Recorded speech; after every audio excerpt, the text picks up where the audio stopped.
afternoon and welcome to another edition of Spotlight. I am Dinah Ventura. And I am Kim Sancha. Before we introduce our guest, I have a question for you, my goddess, Dinah. So be ready Okay. to answer my question. So, I'm not used to this. so it's like Miss Universe. Anyway, so if you're going to be an artwork, what would you be and why on Miss Universe? An artwork, a kind of art piece. Yeah, I art guess piece. a painting. Okay, why? Well, because it depicts something and it's open to interpretation. Yeah, exactly. Okay. I agree. That's what I'll be. Wow. You. Oh, in my case, I would love to be like a sculpture. You know why? Because it's, I love the every detail, like the shape, the sway, those things. I don't know the term, the contouring and everything, that one.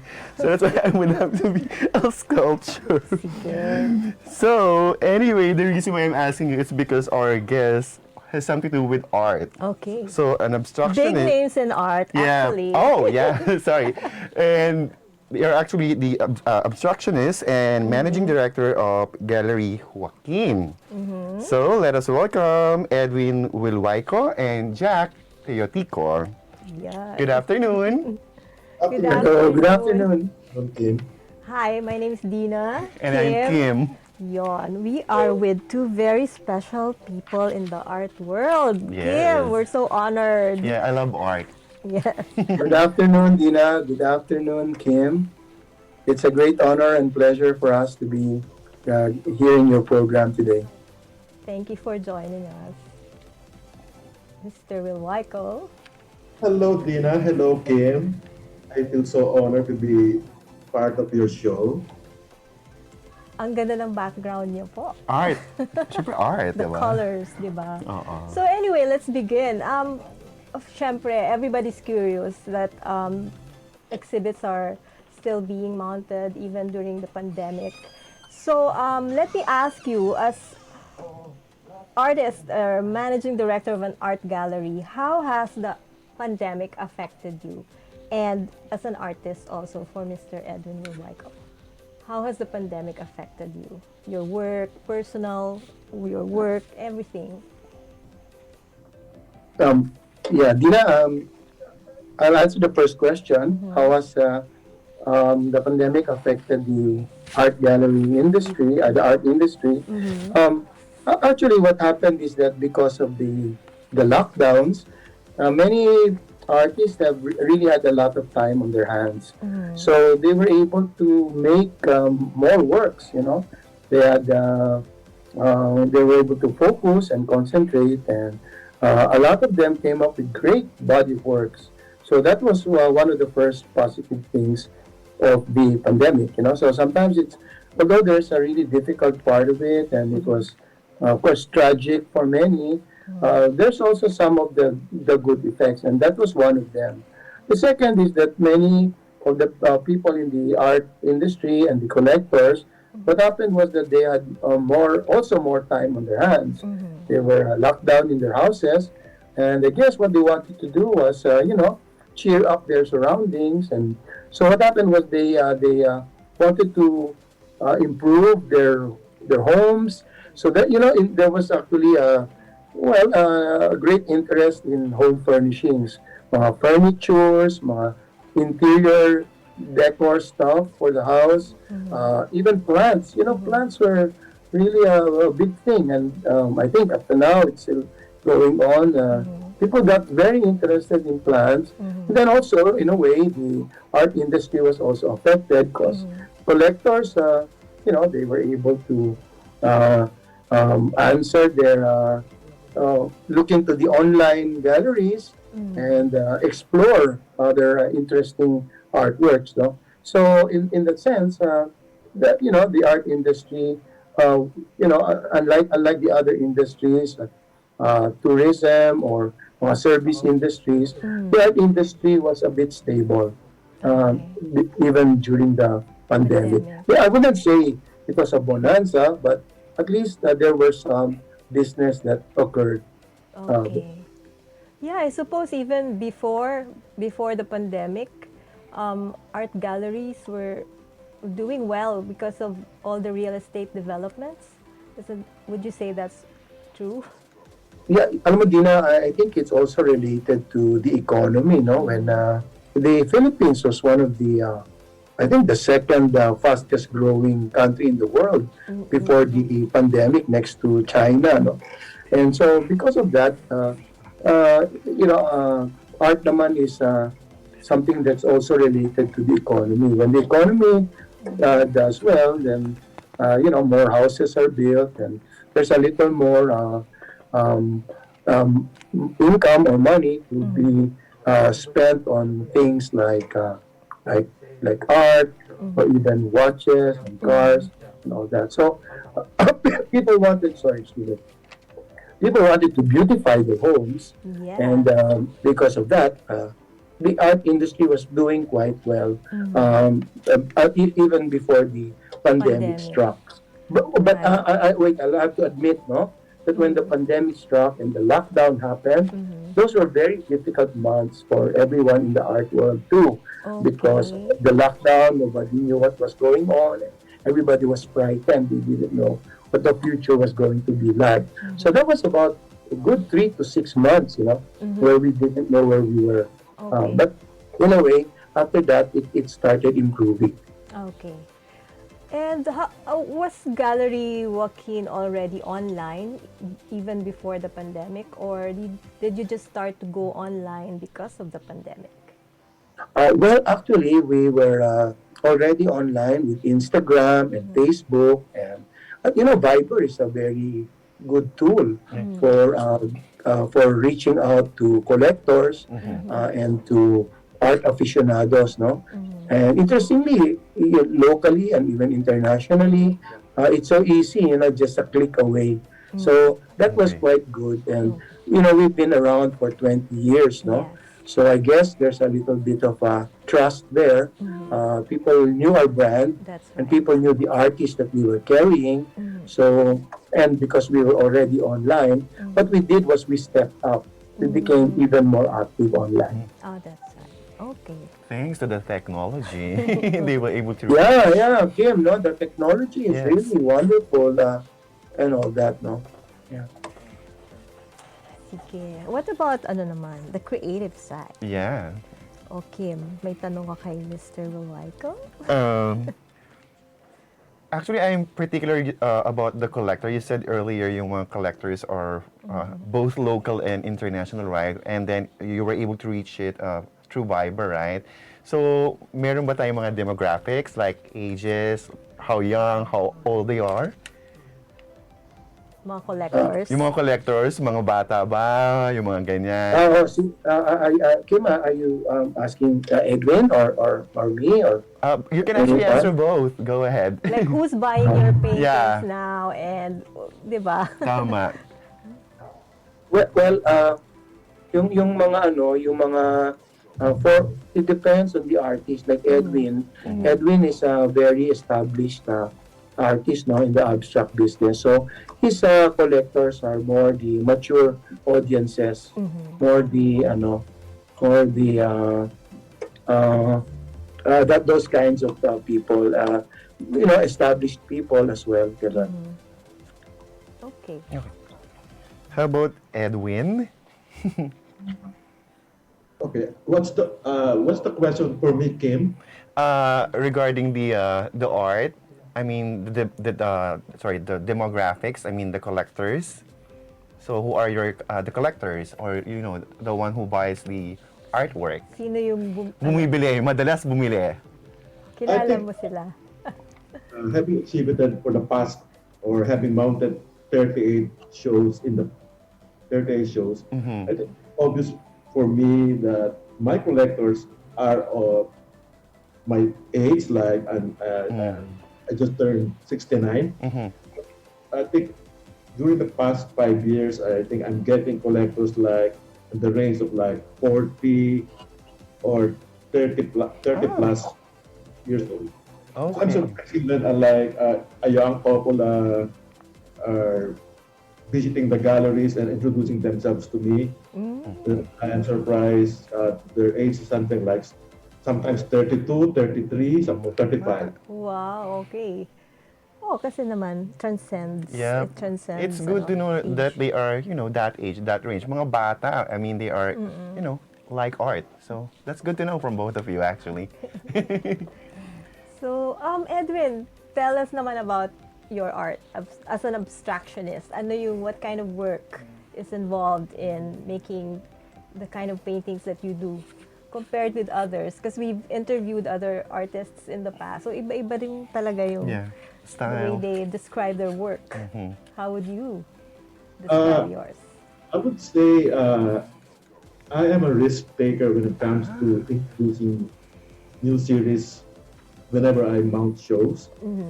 I exhibited before a thematic series on the Philippine flag, Yes. the Philippine jeepney, and the vines and fractals.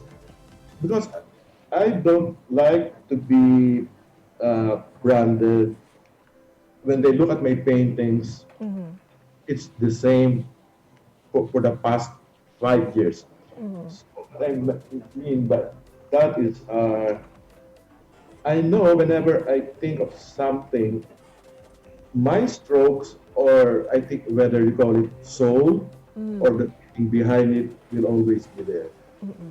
I want collectors or to follow me, but I don't want to follow them. I don't want to be labeled as like whenever I do something, I don't look at my paintings like a roll of textile where someone will order like 20 yards or 10 yards, something like that. Uh, I want to offer new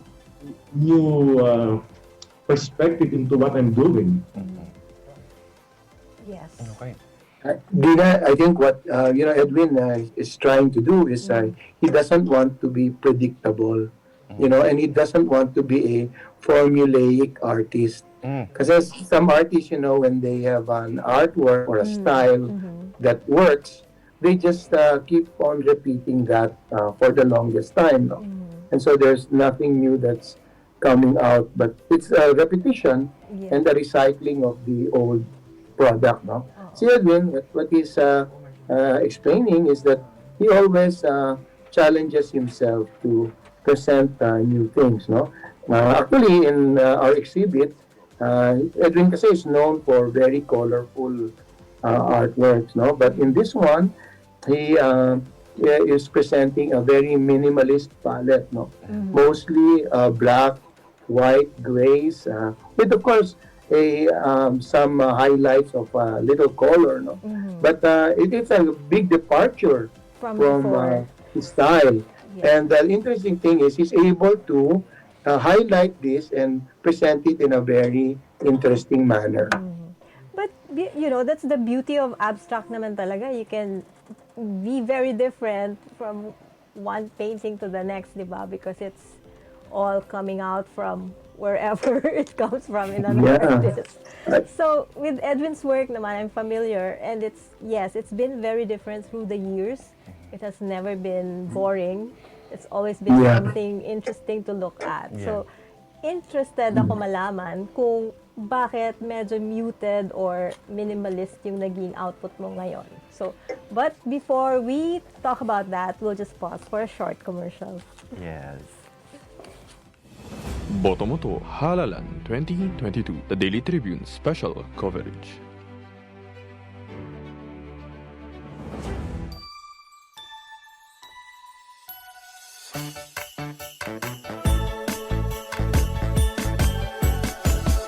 Chris masaya, pagsama-sama.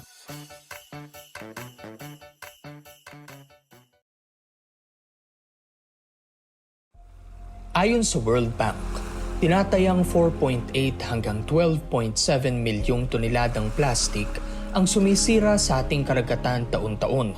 Halos 80% nito ang nanggagaling sa Asya. Sa buong mundo, ang Pilipinas ay itinuturing na pangatlong pinakamalaking nagdudulot ng polusyon sa karagatan. Ang nakalalasong kemikal mula sa plastic ay di lamang kumukontamina sa karagatan, ngunit pati na rin sa hanging nilalanghap at lupang ginagalawan natin. Kung magpapatuloy ang kasalukuyang paggamit ng single-use plastics, sa taong 2050, mas marami na ang plastic kumpara sa mga isda na nasa ating mga karagatan. Dahil dito, mas pinaiigting ng pamahalaan ang kampanya laban sa paggamit ng single-use plastics.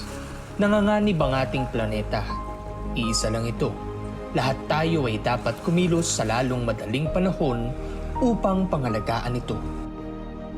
Tama na ang plastikan.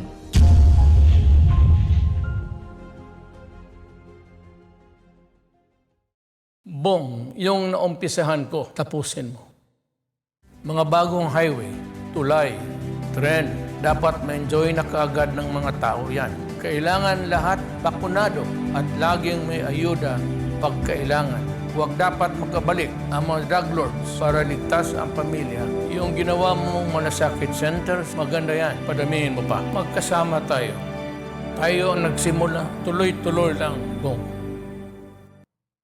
This public service advisory is brought to you by Daily Tribune and 100.3 RJFM. Oh, vaccination, isolation. Gotta keep up with my nutrition. Gotta maintain my body condition. Then I can take my vaccination. What do I choose? What do I take? As long as it is not a fake. AstraZeneca, Moderna, BioNTech, even Sinovac, okay na.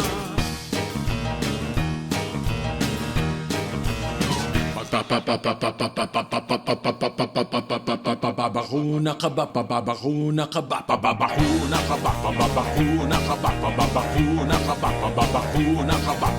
Vaccination for the nation, no more isolation. With vaccination, babakuna ka ba? Babakuna ka ba? Babakuna ka ba? Babakuna ka ba? Babakuna ka ba? Babakuna ka ba? Babakuna ka ba? Paturok, paturok, paturok. This public service advisory is brought to you by Daily Tribune and 100.3 RJFM. Botomoto Halalan 2022, the Daily Tribune special coverage.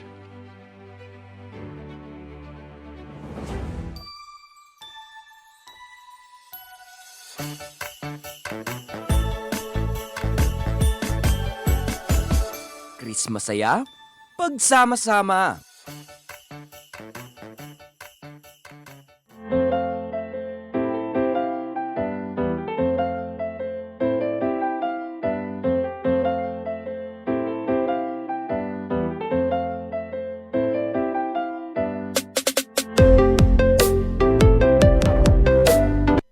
Welcome back. We are on Spotlight. I am Dinah and I am here with Kim. Still with us this afternoon are Abstractionist artist Edwin Wilwayco and Galerie Joaquin Managing Director Jack Teotico.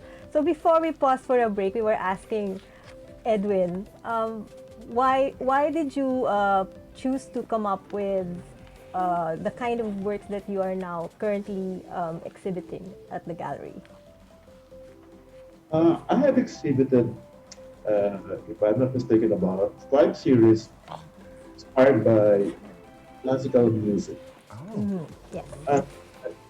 I think last year, to be exact, around February or March, I was just listening to an old seed of mine, Dave Brubeck, and a particular selection of Take 5. I said, and I think I listened to it like 3 times, Take 5. Then I said, why don't I just decide for the meantime, do a series on jazz? Because I've done, I think 5 series based on classical music, like from Vivaldi to Bach and Eric Satie. And I think the colors, black and white, hits me. Para bang I said if I will do colored ones, I think at that time for the nocturne and jazz interlude, might be favoring the color blue and purple. But I said, instead of blue, why not do black and white? And I'd like to say this is my version of my style of using black and white, because I favor black and white, a black and white that can also convey colors in it. Interesting. Yes.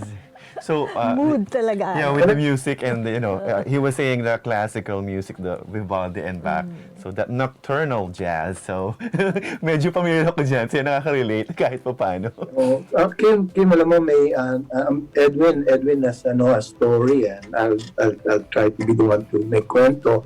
He was saying that it's like we're in a jazz bar, di ba? Madilim. Diba? Madilim, no?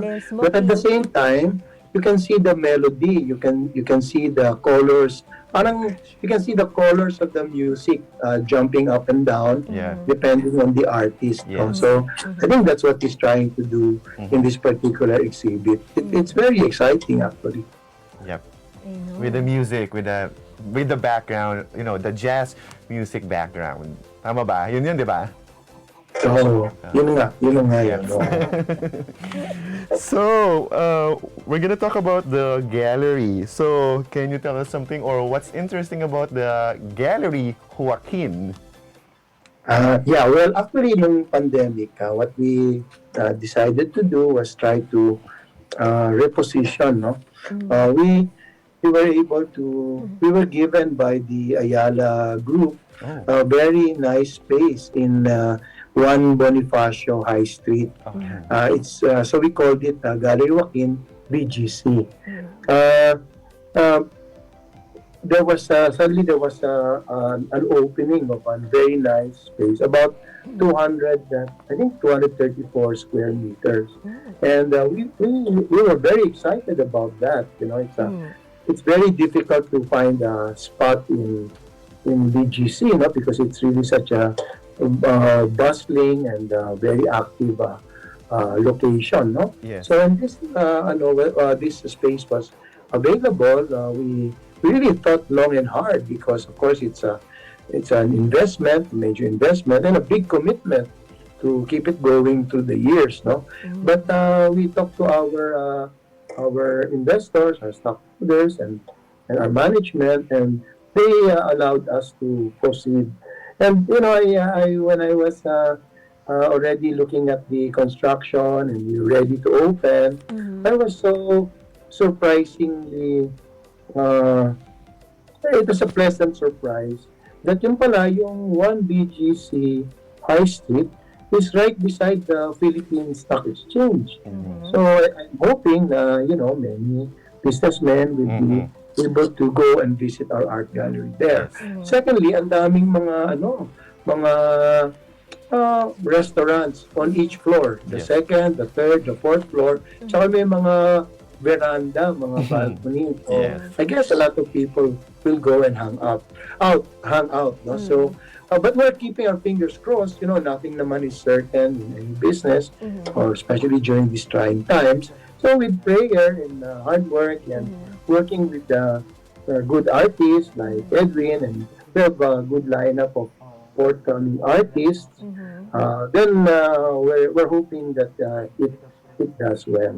Yes, we hope so too. Yes, medyo maluwag na ngayon, remember? Yeah, but you never know nga eh. Yes. So, are you always prepared for whatever happens? Like, in this sense, I'd like to ask, do you think technology has been very beneficial for the art industry? Yeah, well, actually, before I answer that, it was my late dad's 97th birthday yesterday. Passed away about 2 years ago. But, he always has a saying, and it's stayed with me. Sabi niya, just do your best, and God will do the rest. Diba? So, that's how we feel, and that's what we believe in. Because we just have to really do our best. We owe it to our our clients, our collectors in the art industry. And then, of course, we're just, of course, praying that God will continue to guide us and be with us in this endeavor. Right. That's good. Prayer. Prayer. Speaking of Prayer is very important. Yeah. No? Speaking Lalo of, na, we don't know what's gonna happen, but thankfully the cases have been going down, and Yes. although everybody's afraid of the new variant, Yes. yung Omicron, but sabi naman nila there's been no deaths yet associated with it, and it looks like the effects are maybe less severe, but mas nakakahawa lang. But Yeah. I guess the common cold and the flu are really nakakahawa, but if there are no fatalities or not so many fatalities, then hopefully we will be able to hurdle this, no? that's a good point, no? Yes. Kasi parang everybody's just been scared Yeah. again. Oo nga, natakot na naman lahat ng tao. Oo nga, no? Hindi pa naman masyado. But then it's But the thing is, they early keep days. on mutating. So. Anyway, Oo. mutation, yan. Speaking of evolution naman. Yes. How about sa art nyo, Edwin? Parang you've been doing this for decades and you've earned so much accolades and recognition for your work. Parang for you, ano yung mga thoughts mo about the way the art world has been evolving even faster recently compared to decades ago or years before? So I think there are so many progressive artists now, and I think technology has a lot to do with it. And artists are exposed to like biennale or books, reading materials, even online, even techniques. And I would like to say technology has helped a lot of artists. Even if I myself, I cannot deny that. Oo nga. Tama. Yeah, pero parang is that like I think technology has helped artists market their work or get exposed to a wider audience. Quickly. Diba? Yes, much wider and much quicker than before. And yun, so what can you say about that, Mr. Is it a question for Jack? Jack or yes. Edwin? Or both. Kayo. Being that you're both very active in the art Yes. world still. Go ahead, I think Jim. Jack and I have forged camaraderie of respect, and of course appreciation for both art and music. I know Jack is a good guitar player. He also sings the vocals, and Jack can paint. Jack can write, and I believe in. Whenever I invite Jack for a new series, I don't commit to Jack because I am doing a series. But one good thing about I appreciate with Jack is when he visits my studio and he tells me that he likes the series and he knows how to market it, he can think of other things. Then I just give the go signal to Jack and the trust that he will provide for me. Oo. Jack. Dinah, hi, kumusta? Well, actually, that Edwin naman captured that point very well, no? That kasi alam mo in any field, there's always a specialization and division of labor. And kami naman, we've been able to work very closely with really good artists. And whenever they show us their trust, we worked a very long time. Maybe almost 18 years we were representing the artist named Juvenal Sanso, no? Yes. So he's actually trusted us to handle his career and his marketing, and he concentrates on producing the artworks. And what happens is that because there is that specialization, the artist has more time to focus on what they do best, which is to paint. Kung kami naman, focus on what we do best, which is to package the artist and the product and to market it. No? Yeah. So that's how we view things. No? Okay. All right. That's great to hear. Maganda. Kasi parang lately, it's been, we've been hearing a lot about about online selling art pieces. So it's nice to know that, prestigious names are still there and very active and representing mga really very, very good names in the art world. Exactly. So that's Dinah, that's a nice point. No? Kasi actually, because of technology, everybody has become more accessible. No? Yes. So, some buyers will contact the artist directly, and some artists naman, they actually even encourage that. Yeah. But I've been in the art world for 38 years now, no? So now I'm revealing my age, no? So 38 years. Sabihin ko sa I started at 15, so now you can tell I'm 51. Oh my God. Just Okay. joking. So 15 plus. I'm doing the math now. No joke. No, di ba? Kasi yung iba, akala nila, mas it does them well kasi dumediretso sa kanila and then natitipid nila yung ini-earn ng gallery, no? But, in the art world, collectors don't have much respect for artists like that. Kasi they think it's more professional if the artist is dealing or being handled by a gallery that represents them, no? Halimbawa, can you imagine if you were a movie actor or a singer and you are dealing directly with all the people that want to hire you? It's actually a bit embarrassing, di ba? Ikaw mismo ang nagtutulak, nagma-market yourself, parang it's poor taste, but of course that's just me, no? And syempre that's self-serving, di ba? But I noticed that some of the top artists talaga, they like Mr. Sancha, since 2003 when he joined us, he's been he's allowed us to carry the ball for him, no? And then so many other artists are like that. Of course, there are very established artists, like even the noted sculptor Ramon Orlina, he still deals with galleries, no? Yes. But of course, syempre may mga commission work siya that the collectors contact him naman for that. That's understandable. So yun lang, that's my own 2 cents worth of opinion. No?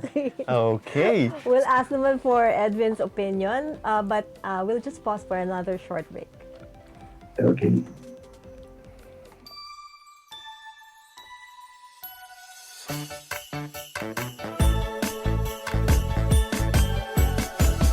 Chris masaya? Pagsama-sama!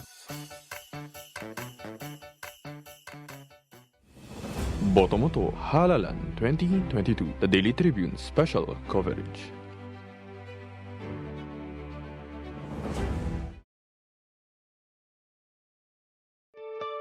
Mga katribu, tara na't makiisa at matuto sa mga public service programs hatid ng Kalingang Katribu. Tuwing Lunes, nandyan ang usapang business na magbibigay tips at inspirasyon sa mga aspiring entrepreneurs kasama sina Confi Manalo at Vernon Velasco. Tuwing Miyerkules, usapang pangkalusugan naman ang tatalakayin ni Miss Cory Quirino sa Health and Wellness. At tuwing Biyernes naman, kung legal advice ang kailangan mo, sagot ka na ng Legal Diaries kasama si Elmer Navarro Manuel at mga guest lawyers. Lahat ng niya mapapanood tuwing alas 3:30 ng hapon sa Daily Tribune Facebook page at Tribune Now on YouTube. Non-stop showbiz update ba ang hanap nyo? Sagot na yan ang aming Tribune Extra. Balitang entertainment at lifestyle, mapa-local man o international, meron kami niyan. Manood at makichika na kasama si Kim Sancha Lunes hanggang Biyernes alas 5 ng hapon sa Tribune News on Q at separate premiere nito ng alas 7:30 ng gabi. Mapapanood sa Daily Tribune Facebook page at Tribune Now on YouTube. Fiverr is the free and secure way to connect with friends and family anywhere. send messages, and make phone and video calls for free. Download Viber now.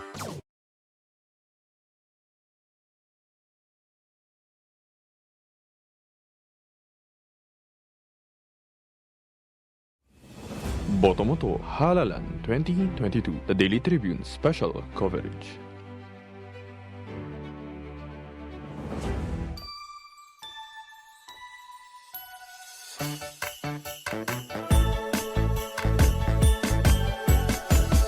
Chris masaya, pagsama-sama.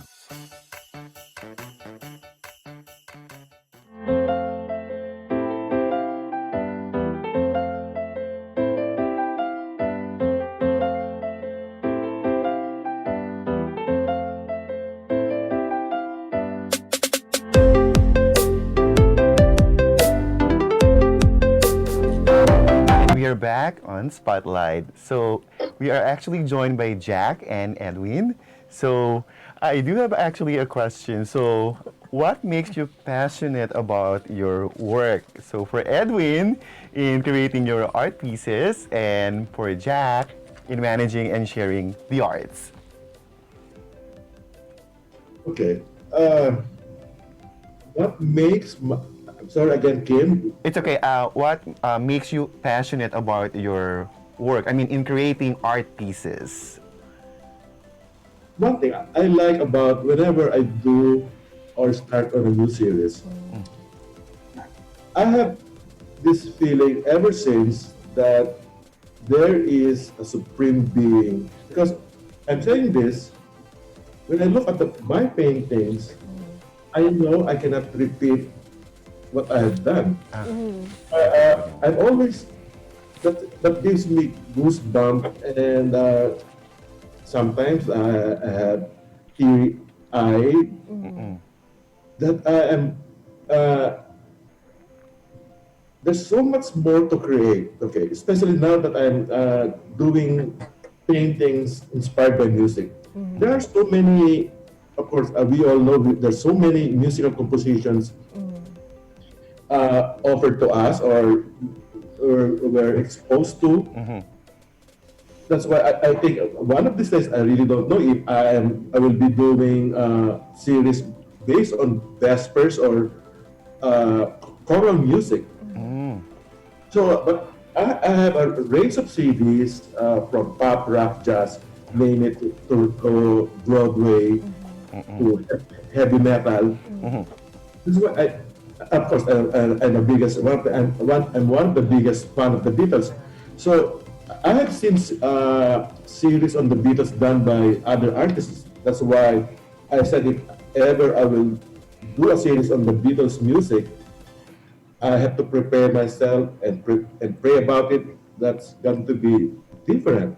Okay. Edwin, curious lang ako kasi you mentioned music while you work. Is that your process? Is that the way you paint? Sorry.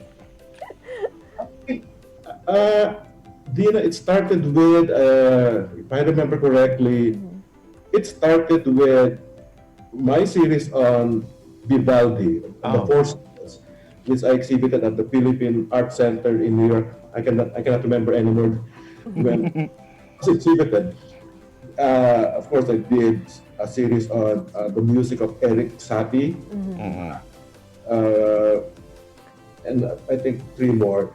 But I stopped doing the series based on music when I did, I think, the fractals. Fractals meaning, to simplify it, is called pattern. I was attracted to, when I did the pattern, I was attracted when I was visiting a plant shop, I think somewhere in Concha Cruz, that I liked the plant seller. It's a big flower, and I was just attracted by the patterns of the flower. And I said to myself, if ever I will do a pattern, which is very, of course, it has a style that's very formal. If I will make the pattern, to destroy the pattern, I think that will make it different. So then I said, well, I think even giraffe or the beast has a pattern. We all live in like even rocks, mountains. But I think the challenge there is when you break the pattern, you know it's a pattern, but it's not predictable. That sometimes you look whether it's a giraffe or a butterfly or pineapple. And then I think I had the series I did with Jack, with Galerie Joaquin. I entitled it, I think, Octogravitas, meaning the number 8. With that, when I saw the paintings of Jasper Johns, I think he did a series of number 1, I think 1 to 20. But when I look at the numbers that Jasper Johns did, of course, it's very formal. I think he did an encaustic style on canvas.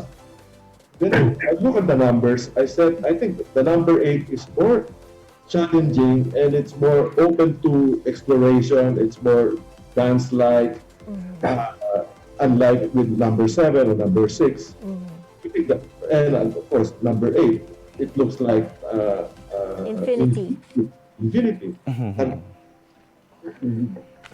So when you work, you get inspired by many different things, and then you start to create a collection out of that single inspiration, like what happened with music, and then those shapes and forms that you were talking about. Yes, it's very true, Dinah. I think one time I had a show at the Old Ayala Museum called, entitled the series Jeepney Fantasia. And I think 3 years ago I did a series. Again, I went back to the Jeepney paintings, but I entitled it, I think, Jeepney Sinfonia, where the jeepney, I made it like the jeepney, where the jeepney at night are trying to do an orchestration or the dance Symphonia. live, something like that. Yeah. Of course, it was inspired by the movie Cars, the animation Cars. The Pixar film or something. Pixar, I think Cars. Cars, yes, Cars. Okay, so has there ever been a time when you weren't inspired at all?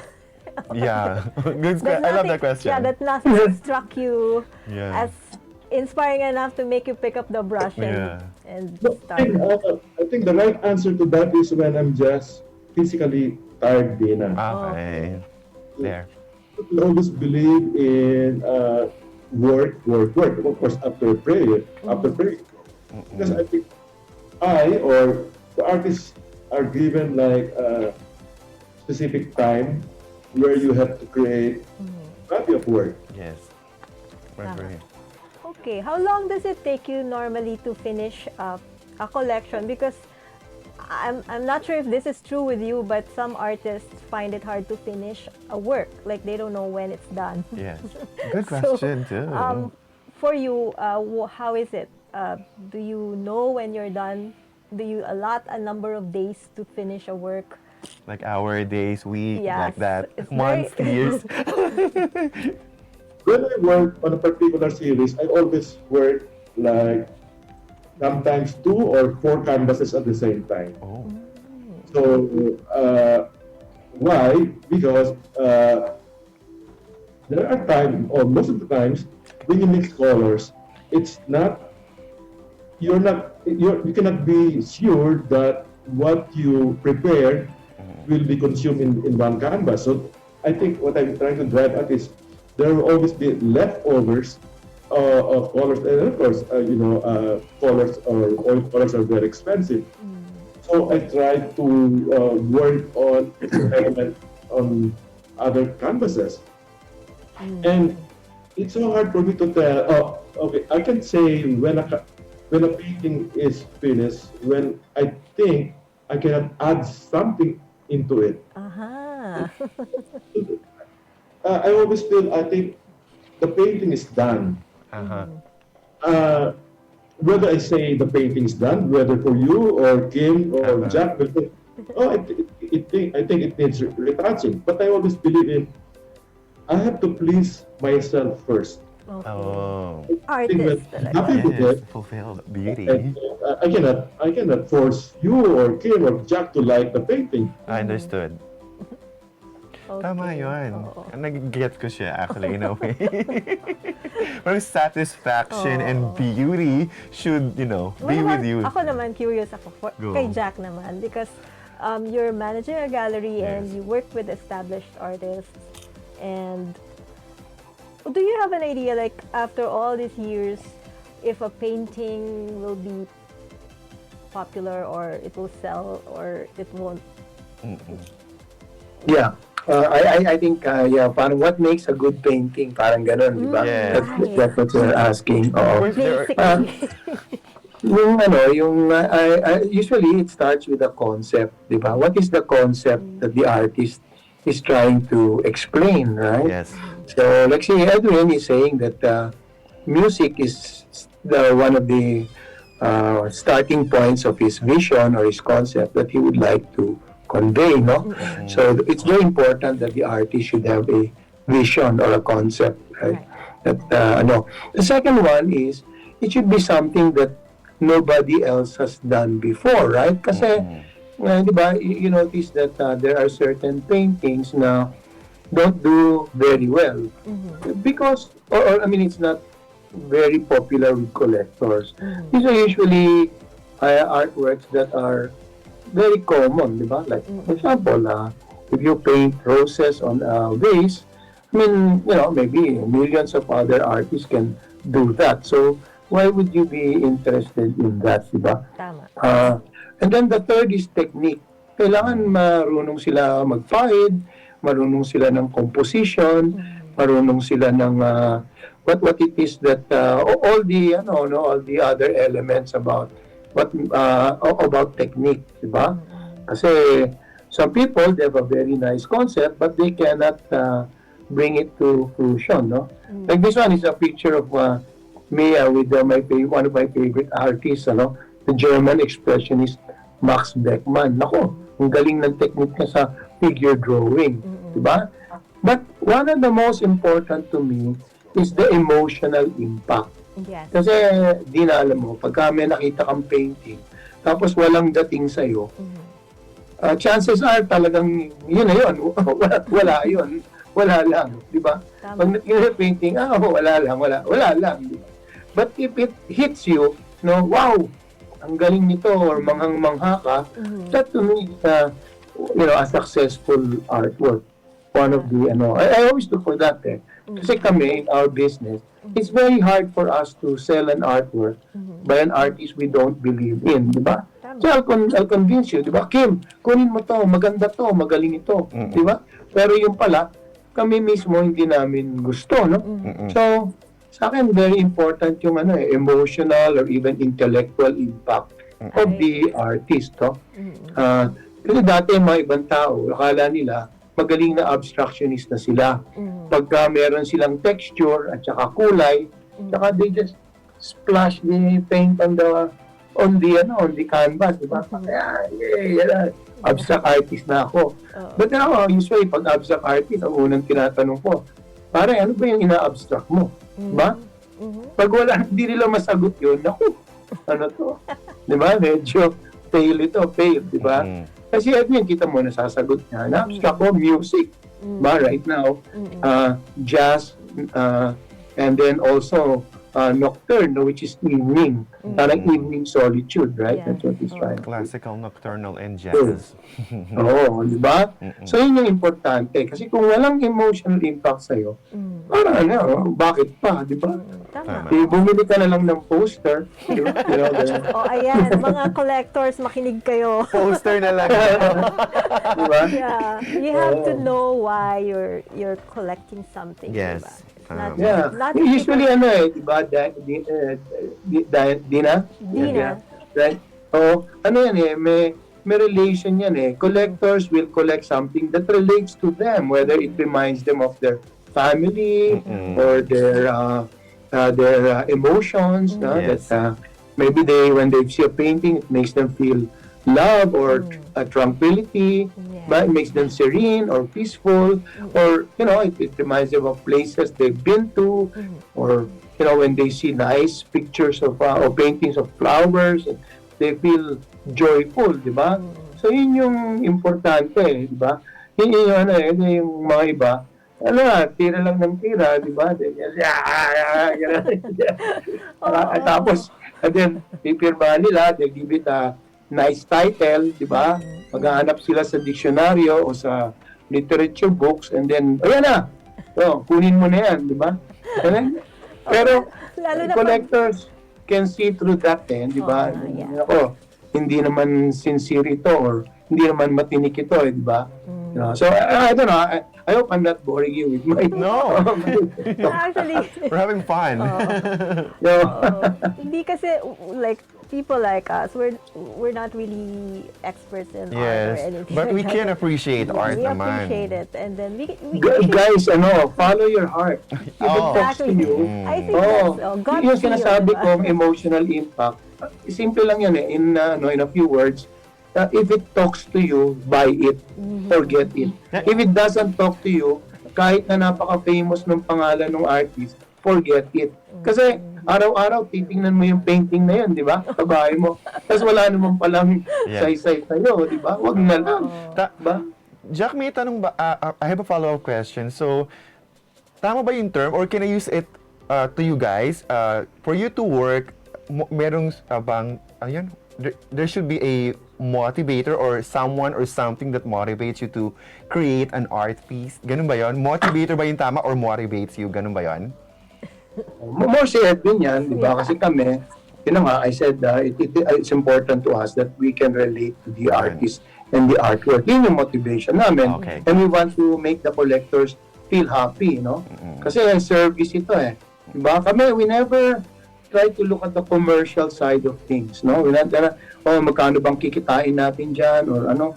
No, it's sasaya ba kami, or sasaya ba yung collector? And then, the success comes later. I mean, if you're doing something that you like, and if you're sharing something that you love, diba?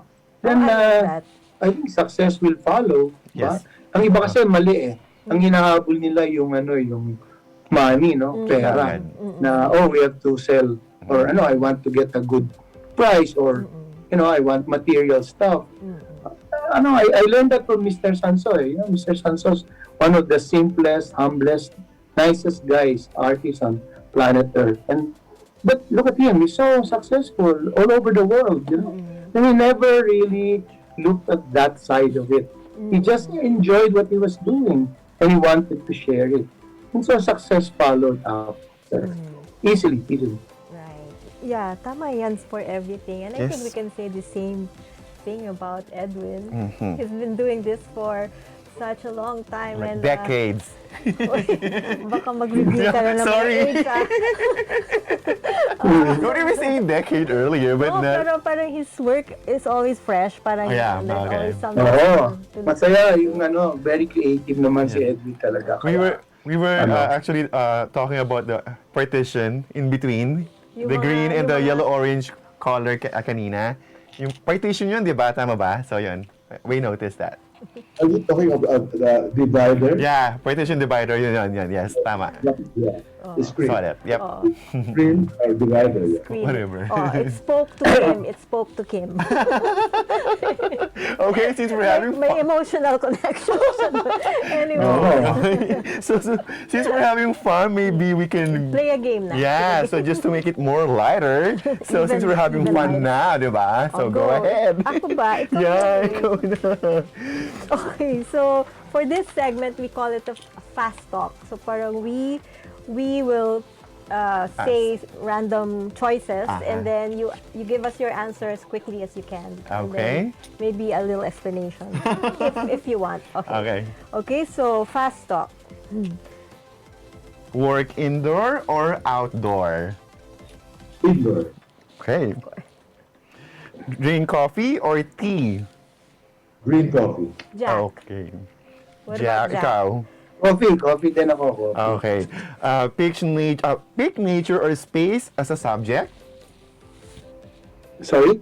Pick nature or space as a subject? Nature or subject? space as a subject? No. Space. Nature. Nature din. Okay. Nature is very important. Watch movies or listen to music? Parang alam kong sagot dito. Go No, ahead, Edwin. music. Both. Actually, both. Both. Okay. Oh, that's great to hear. Okay, so paint sunrise or sunset? Edwin. Sunrise. Jack. Sunrise, yeah. Okay. Although sunsets are also very dramatic and monumental, but sunrise, syempre, we want to be happy and optimistic. Tama. And your favorite artist of all time, Edwin?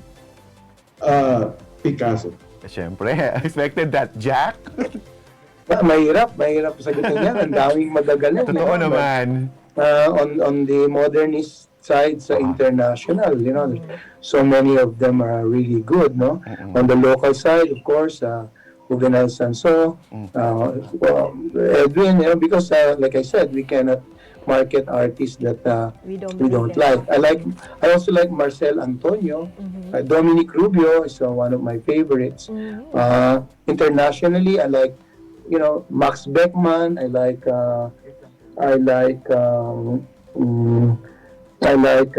Lucian Freud. I like Francis Bacon. Mga expressionist yun, extreme yun pero ang lakas ng dating. Talagang tatamaan ka talaga pag nakita mo yung artworks nila. High impact, di ba? Okay, so in connection to sa tanong ko, your favorite artwork. Ikaw muna, Jack. Artwork. Hirap madami pa rin yan. Hundreds. So, pick up. Pwede ba na madaming malaman kahit isa lang? Well, it's hard because they're all great, like si Picasso, Gauguin, ang gagaling yan hindi ba yung local. So walang one particular piece. Okay. Edwin, how about you? My favorite artwork? They're all my baby's kid. Gusto ko yung sagot nilang dalawa. I have a question for Edwin. Do you have any idea like how many pieces you've done from the start to now? Yeah. Honestly, Dinah, I don't want to count or I don't have any idea. Okay. All right. Kasi I'm so curious Ako din naman, curious din ako dyan. Ganda nga ng tanong, I love it. Okay, last. Yeah, the last one. If not art, anong trabaho nyo? Jack. Ang dami ko ng pinagdaanan, Kim. I started as an investment banker. Wow. I did real estate. And then I worked for the Department of Agriculture. And then I put up the art gallery, So, if I were not doing this anymore, I'd probably be a musician. I'm enjoying our rock and roll band. Oh, that's interesting to know. Edwin?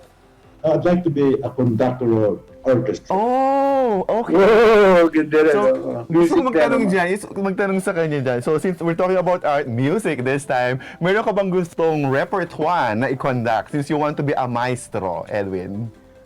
I think I'd like to conduct any composition by Mozart. Oh, medyo mahirap yan. But nice choice, actually. All right, so Jack and Edwin, thank you so much for your time, for joining us, syempre, with your views, experiences, and stories, that will inspire me, Dinah, and, our televiewers or viewers. So this time, any message to our viewers, collectors, and, aspiring artists? We'll start with Jack. Well, we hope to see you in Edwin's show, guys. I know you're very busy and you're working even on holiday and all that. But we hope to see you at the Edwin show. And then, so visit us in Galerie Joaquin, BGC. Sometime in December, we're also opening another shop at Rockwell at Power Plant Mall. No? So anytime you're in the area, feel free. Sometimes I'm there, so we'd be very honored and happy to see you there. Okay. Thank you. Edwin?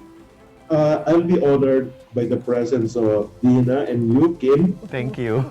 tomorrow, and I want to meet you personally. Yes. We'll be there on Thursday. Wednesday, yeah. Wednesday, Thursday. Okay. Oh, Thursday, yeah. Maybe the Thursday. show will be on naman till the Yes. end of the week. So, okay. Hey guys, thank you. Nako, you guys are so pleasant. No, It's so thank nice. you. Thank you you. so Talking much. with you. Actually, we have more questions to ask each one of you. Uy, Yes, but for, I may for may now, need to leave soon, but because, but, but for now, we will but say Edwin goodbye. will be around, Yeah. So I hope you'll excuse me, guys. Yes. We're preparing for a show. Concert. So, but please feel free to grill Edwin. But, this guy is a very brilliant, artist. So, he has so many things to share with you guys. I'll need to leave, guys. I'm really sorry. Yes, we're Because, actually saying goodbye. We're actually also. saying goodbye at the moment. sorry, so sorry. maybe we can finish. But we Sige. hope to have Sorry. you in our I didn't future want to shows. mean to be rude. So. No, you're not. It's fine. So, No, we hope to have you both or each one of you separately in our future shows because I think we have more stories to tell. So for now, thank you very much once again for joining us on Spotlight. I am Dinah Ventura. and this is Kim Sancha. And this has been Spotlight. No?